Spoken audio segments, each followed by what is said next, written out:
तानाशाही हुकूमत पर शब खून मारना बंद करो, बंद करो, बंद करो, बंद करो, बंद करो। दुनिया भर के मेहनत कशो इंकलाब जिंदाबाद, जिंदाबाद, जिंदाबाद, इंकलाब जिंदाबाद, जिंदाबाद, जिंदाबाद।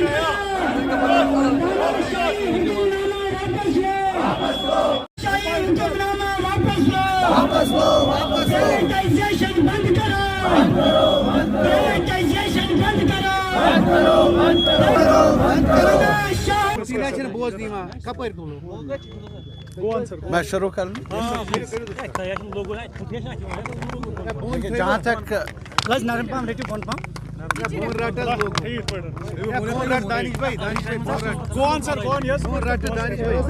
जहाँ तक आज के इस प्रोटेस्ट का ताल्लुक है, एहतजाज का ताल्लुक है, ये पूरे मुल्क में आज कई इश्यूज को लेकर प्रोटेस्ट हो रहा है centre of Indian trade unions की तरफ से। यहाँ हमारी रियासत में जम्मू में भी और यहाँ श्रीनगर में भी ये प्रोटेस्ट हो रहे हैं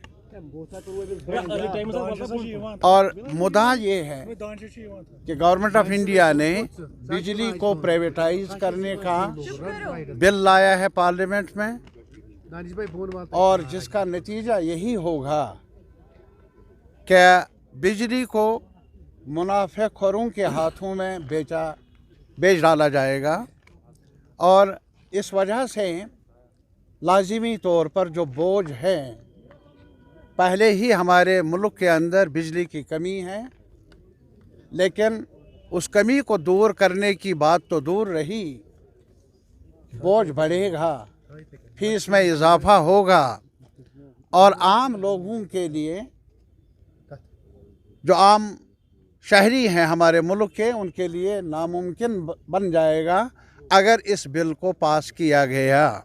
इतना बोझ बढ़ेगा बिजली फीस का। और अभी हमारे जहाँ तक हमारे खिते का ताल्लुक है, हमें कुदरत ने मालामाल किया है आबी ज़खायर से, लेकिन प्रोजेक्ट्स पहले जो बने हैं उसके बाद आज तो डेवलपमेंट के चर्चा है, लेकिन अभी तक कोई नया प्रोजेक्ट बना नहीं। और अभी जो कुछ प्रोजेक्ट ज़ैर तामीर है पहले से ही, वो भी अभी तक मुकम्मल हुए नहीं और कश्मीर में कोई नया प्रोजेक्ट अभी 2019 से 2018 से शुरू नहीं हुआ। लेकिन इसके बरक्स पहले अभी इलेक्ट्रिसिटी को कैसे प्राइवेटाइज कब करना है, लेकिन यहाँ स्मार्ट मीटर्स का दौर शुरू किया गया। ये उसी का परतव है जो आने वाले वक्त में हमें अंदेशा है कि अगर बिजली को मगरमच्छों के हाथों बेचा गया तो उसका नतीजा यही होगा कि आम सारिफिन के लिए बिजली हासिल करना, इस्तेमाल करना नामुमकिन बन जाएगा। और जहाँ तक स्मार्ट मीटर्स का ताल्लुक है, आप हमारे जो मीडिया से ताल्लुक़ रखने वाले लोग हैं, आप मुख्तलिफ़ इलाक़ों में जाते हैं, आपका आना जाना रहता है। आप ही बताइए, मौसम सरमा आना है और आमद के साथ ही बिजली गायब नज़र आती है। कितनी कटौती की गई, अभी सरमा आने वाला है, आगे क्या होगा। लेकिन स्मार्ट मीटर्स के यही माने हैं कि मनमानी ढंग से अब इजाफा होगा फीस का। और उन इलाक़ों में भी जहां अभी बिजली का काफ़ी किल्लत है और हमारे गरीब आवाम जिनके पास रोज़गार भी नहीं है, वसाइल भी नहीं है, और वो इतनी फ़ीस कैसे पेश कर लें, सरकार के ख़जाने में बेच डालें इस अंधेर नगरी में। तो इस वजह से ये एक एहतजाज है हमारी तरफ से, क्या ऐसा नहीं होना चाहिए। स्मार्ट मीटर्स को बंद करो और सारिफिन को बिजली मुहैया कर लो, ये हमारा मुतालबा है। और बिजली के जो ज़खायर हमें हमारी रियासत में, उनको बेचो मत, प्राइवेटाइज मत करो। ये हमारे वसाइल हैं और हमारा ही अधिकार है इन वसाइल पर, जम्मू के लोगों का, कश्मीर के लोगों का और लद्दाख के लोगों का। और इसके अलावा यहाँ रेलवे एक जो मोड ऑफ जो प्रोडक्ट, ये जो हमारा आने जाने का, जैसे यहाँ ट्रांसपोर्ट है, ट्रांसपोर्ट का ही एक हिस्सा है, बड़ा हिस्सा है, वो है रेलवेज़। उसको भी, उनके एसेट्स को भी प्राइवेटाइज करने के बारे में उन्होंने कदम उठाए हैं मरकज़ी सरकार ने। पहले जहाँ तक इलेक्ट्रिसिटी का ताल्लुक है उसको प्राइवेटाइज किया जाएगा, अब रेलवे को भी बड़े हिस्से को प्राइवेटाइज किया जाएगा। नतीजा ये होगा कि रेलवे फीस भी, कीमत भी, किराया में भी बेतहाशा इजाफा होने का अंदेशा है। पूरे माशरे पर, गरीब आवाम पर ख़ास तौर पर कितना बुरा असर पड़ेगा आप खुद अंदाज़ा कर सकते हैं। और तीसरी बात ये जो आपकी खिदमत में हम पेश करना चाहते हैं, मैं आया हूँ दौड़कर, इन इश्यूज़ को लेकर ज़रूर इन हमारे भाइयों के साथ शामिल रहूँ मैं, लेकिन इसके अलावा मेरा दिल धड़कता है कि जम्मू कश्मीर के आवाम के लिए सिर्फ तानाशाही क्यों। मैं सरकार से कहना चाहूँगा, आपने कहा था कि नई शुरुआत कर लेंगे, नई शुरुआत आपने की 5 अगस्त को, और जो भी हमारा था वो आपने, जो हमें कॉन्स्टिट्यूशनल असम्बली ने हुकूक दिए थे, आईन दिया था, उसको वापस लिया और अभी आपने यूटी में लाया। ये आज तक तारीख नहीं है मेरे भाई कि यूटी बने कोई हिस्टोरिक स्टेट, लेकिन अब बनी।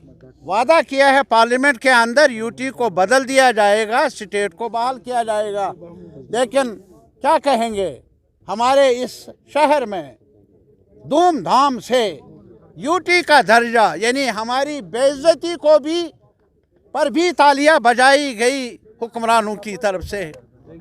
शर्म आती है मुझे, अफसोस होता है मुझे।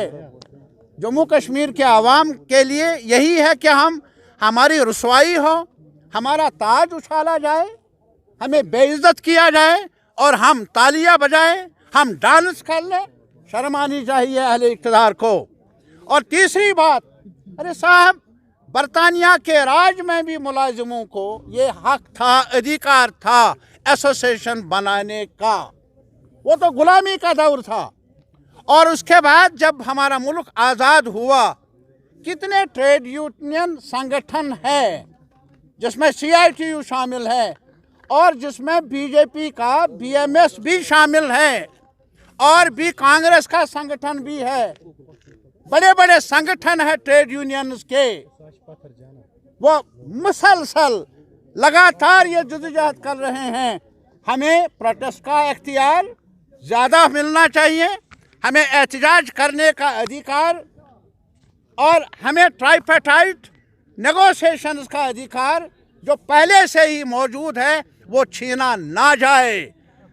कहीं और कुछ होता है या नहीं, मेरे इस जम्मू कश्मीर के तारीखी रियासत में यूटी बनाने में भी तालियां, और अब हमारे मुलाजिमों को जिनकी वजह से इनके दफ्तर चलते हैं, LG साहब से लेकर चीफ सेक्रेटरी तक, पुलिस तक, सारे दफ्तर चलते हैं महज इस वजह से क्योंकि वहाँ क्लर्क काम करता है, क्लास 4 वाला काम करता है, डेली वेजर काम करता है। आज उसे आवाज़ उठाने की इजाज़त नहीं। वो जो अधिकार मिला था, हक मिला था एसोसिएशन बनाने का, प्रोटेस्ट करने का, कल ही एक कानून नाफिज किया गया कि भाई ज़ुबानबंदी है, ये ज़ुबानबंदी का शहर, मेरा लाल चौक, यहाँ ज़ुबानबंदी हो, ये कश्मीर के लोगों को, जम्मू के लोगों को मंजूर नहीं है। ये प्रोटेस्ट दर्ज करने के लिए ये सवाल नहीं है बड़ा इज्तिमा हो या छोटा इज्तिमा। मैं दौड़ कर आया इन नौजवानों के पास, यहाँ अपना एहतिजाज यहाँ रकम करने के लिए, यहाँ शामिल करने के लिए आया हूँ कि हम अब भी मुंह में ज़ुबान रखते हैं, हमारी ज़ुबानबंदी हो नहीं सकती, ये सौदा हमें मंजूर